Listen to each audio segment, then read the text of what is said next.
Kertanegara, selamat dari geopolitik yang memanas ini. Yuk.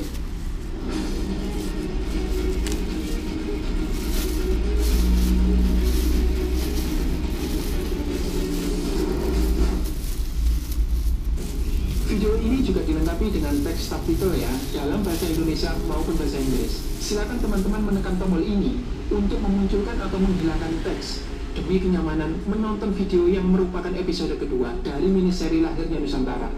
Untuk episode pertama silakan klik tautan di atas ya, atau lihat link di deskripsi. Pada tahun 1289, utusan Kaisar Kubilai Khan datang ke Singasari, meminta Raja Kertanegara tunduk kepada Mongol yang saat itu menguasai China dan mengirim upeti ke sana. Telinga utusan itu langsung ditebas oleh Kertanegara tanpa rasa gentar, dan diusirnya utusan tersebut dari bumi Jawa. Raja Kertanegara adalah raja terbesar Singasari yang memiliki visi besar menaklukkan Nusantara. Begitu naik tahta, dia merombak kabinet secara besar-besaran. Yang tidak sejalan dengannya dibuat turun jabatan, dimutasi, dicopot, bahkan ditumpas. Jaya Katuang dari Wangsa Giri yang sebenarnya musuh Wangsa Kertanegara dijadikannya besan dan ditempatkannya di Gelang-Gelang sebagai bupati. Merasa aman dengan kondisi dalam negeri, Kertanegara mulai berekspansi keluar. Kerajaan Tanjung Pura di Kalimantan Barat beserta jajahannya dicaplok Singasari. Pada tahun 1275, Melayu digempur untuk merebut Selat Malaka. Pada tahun 1284, gempuran Singasari diarahkan ke Bali, dan konon rajanya sampai dibawa menghadap ke Jawa sebagai tawanan. Sampai tahun 1289, operasi militer ke Melayu masih terus dilakukan.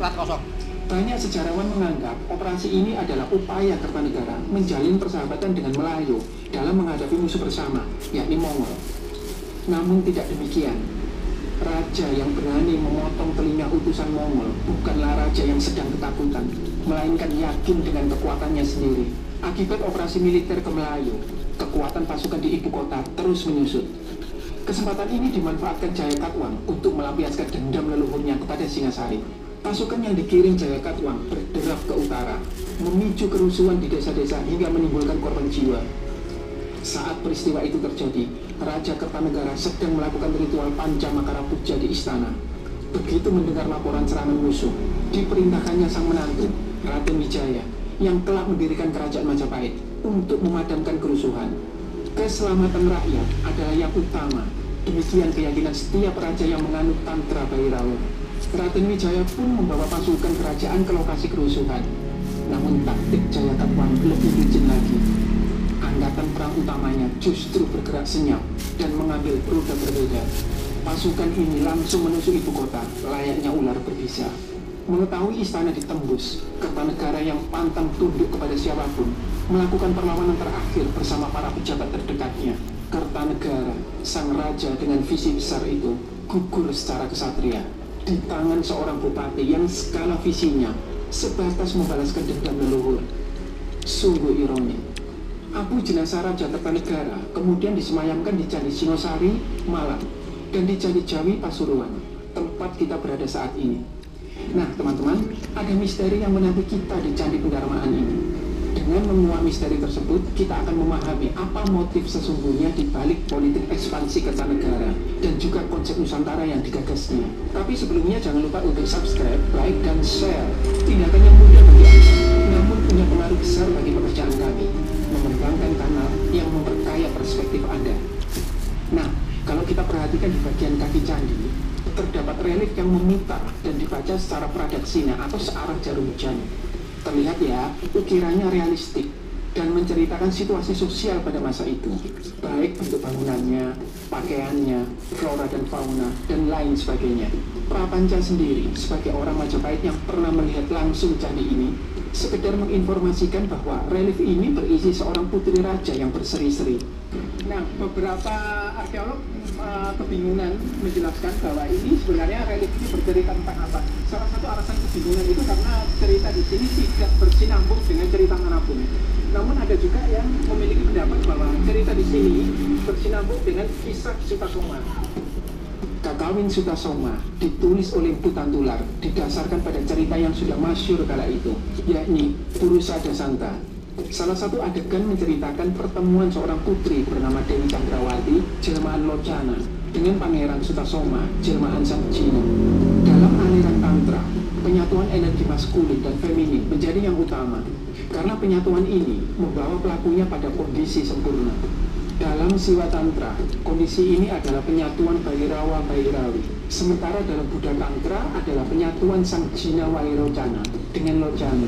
Itulah sebabnya mengapa religi ini menekankan pertemuan Pangeran Sutasoma dengan sang putri, sekaligus memberi gambaran kepada kita betapa sucinya Candi Jawi.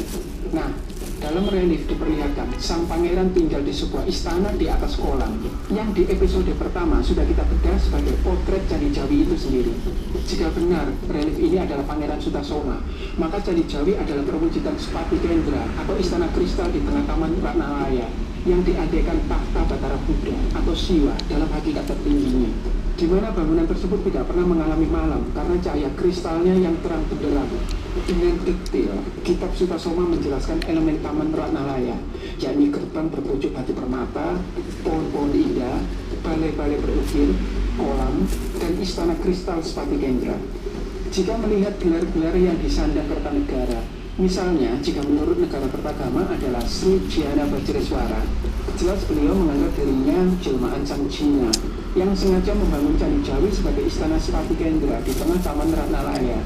Itulah sebabnya candi ini disusun dari batu putih, diibaratkan kristal yang bersinar. Banyak sejarawan meyakini penyebab Kertanegara mencetuskan politik penaklukan Nusantara adalah karena ingin memperluas wilayah kekuasaan. Namun sebenarnya bukan itu saja. Yuk, kita masuk lagi ke Candi Jawi. Perhatikan ini, relief yang jarang diperhatikan orang namun tersebar di badan candi. Ini Bhairawa. Perhatikan alat vitalnya. Pada abad ke-13, ajaran Bhairawa beraliran Kalacakra tumbuh subur di Jawa, yang menjadi biang peleburan Siwa dan Buddha, yaitu kepercayaan baru yang disebut Siwa Buddha.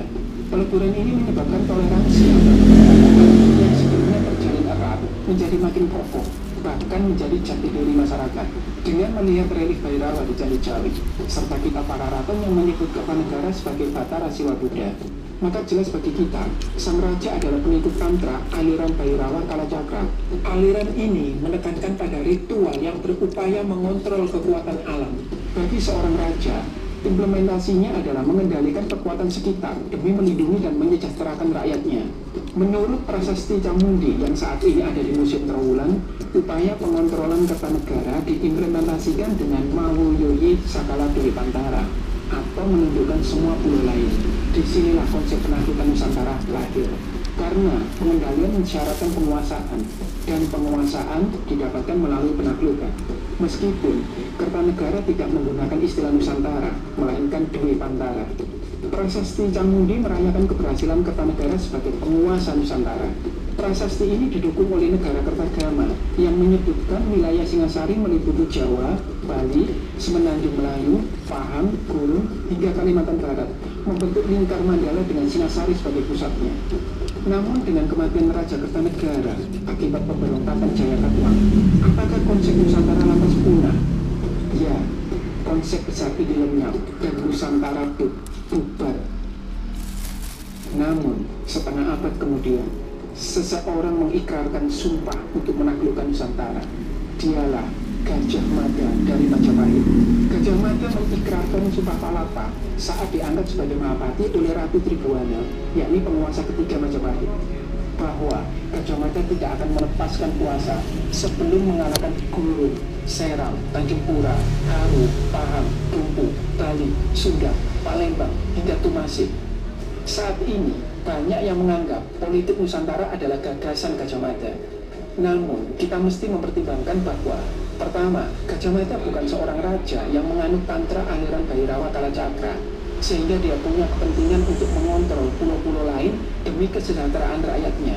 Kedua, Gajah Mada bukanlah orang dekat Kertanegara yang bisa melihat visi besar sang raja dengan lebih utuh. Ratu Tribhuwana yang memberi legitimasi pada Gajah Mada pun bahkan belum lahir ketika Nusantara bubar. Orang di balik Sumpah Palapa haruslah cukup dekat dengan Kertanegara sehingga bisa melihat visi penyatuan Nusantara secara utuh, lalu meneruskannya kepada generasi muda, yakni Ratu Tribhuwana dan Gajah Mada. Orang itu adalah Gayatri, putri bungsu Kertanegara yang dinikahi Raden Wijaya, sang pendiri Majapahit, dan menjadi ibu bagi Ratu Tribhuwana. Oleh negara Kertagama, Gayatri dipuji sebagai si bungsu yang paling disayangi. Bukan mustahil Kertanegara menularkan visinya pada putri tersayangnya. Lebih dari itu, dibanding Tribhuwana dan Gajah Mada, Gayatri adalah orang yang menyaksikan penyatuan Nusantara dalam wujud nyatanya di masa Raja Kertanegara. Gayatri jelas jenius politik, menghubungkan kekosongan jarak antara Raja Kertanegara dengan Tribhuwana maupun Gajah Mada. Gayatri menginginkan visi ayahnya terwujud, yakni menyatukan kembali wilayah Singasari yang pernah bubar. Meskipun Majapahit mengubah istilah Dewi Pantara milik Kertanegara menjadi Nusantara, namun tujuannya tetap sama. Dalam prasasti Singasari, Gajah Mada menegaskan posisinya sebagai wakil Ratu Tribhuwana, menyampaikan baktinya kepada Raja Kertanegara. Artinya, seluruh politik Gajah Mada dan politik Ratu Tribhuwana berakar pada visi besar Kertanegara. Meskipun memakan waktu cukup lama dengan sumber daya yang tidak sedikit, konsep penyatuan Nusantara Kertanegara pun terwujud. Negara Kertagama menyebutkan secara mendetil wilayah-wilayah yang dikuasai Majapahit, yang lebih luas dari yang pernah disebutkan dalam Sumpah Palapa, yang penerapannya didasarkan pada konsep Mandala Candi yang dibagi menjadi 3 mandala, yakni Mandala Utama atau yang paling suci, Mandala Madya atau tengah, dan Mandala Jaba atau bagian luar yang fana. Dalam pembagian wilayah Majapahit, yang masuk dalam wilayah Mandala Utama adalah ibu kota Majapahit sebagai pusat, karena di sana Maharaja bertahta sebagai jelmaan dewa dan pusat alam semesta. Yang masuk dalam wilayah Mandala Madya adalah Pulau Jawa, termasuk di dalamnya Madura dan Bali. Area terdekat dengan ibu kota ini disebut mancanegara. Yang masuk dalam Mandala Jaba adalah wilayah di luar jangkauan budaya Jawa, di antaranya Kalimantan, Semenanjung Melayu, hingga bagian timur Jawa. Area ini disebut Nusantara. Keseluruhan mandala ini membentuk kesatuan wilayah yang terlihat lebih luas dari negara Indonesia saat ini. Beberapa pihak berpendapat wilayah Majapahit tidaklah seluas itu. Namun, terlepas dari pendapat mana yang benar, kita tidak bisa menafikan bahwa visi besar Kertanegara telah meninggalkan warisan yang jauh melampaui zaman klasik, hingga terbentuklah Negara Kesatuan Republik Indonesia yang kita kenal saat ini. Sejarah mencatat, Ki Hajar Dewantara adalah yang mengangkat kembali nama Nusantara. Dan dalam Kongres Pemuda 1928, nama Nusantara menjadi salah satu usulan untuk nama negara kita. Nama Nusantara adalah bentukan dari masyarakat kita sendiri dan memiliki sejarah yang panjang, yang mengakar pada masa ketika kita adalah masyarakat yang bebas dan mandiri. Sementara nama Indonesia diambil dari kata Indi, yang seakan mengingatkan bahwa kita pernah dijajah oleh Belanda. Pada akhirnya, kedua nama ini diterima. Nama Indonesia dipakai sebagai nama resmi negara, dan Nusantara menjadi nama yang merujuk pada keluasan wilayah dan keragaman negara kita. Keputusan yang indah. Saat mengingat nama Nusantara, tidak bisa tidak, kita akan mengaitkannya dengan kesatuan yang dibangun di atas keragaman, kerukunan, dan toleransi. Sangat jarang bangsa di dunia ini yang memiliki 3 elemen itu sekaligus. Tanpa ketiganya, Nusantara tidak akan terwujud. Namun lebih dari itu, nama ini mengingatkan kita akan kejayaan di masa lampau, sekaligus optimisme akan masa kini dan masa depan, ketika kita berdiri sama tegak dengan bangsa lain, tidak membungkuk, apalagi merasa inferior. Kesadaran yang bergema dari sebuah kata sederhana, Nusantara, suatu kebanggaan yang kita warisi dari Raja Kertanegara, yang abu jenazahnya bersemayam di Jatiwangi.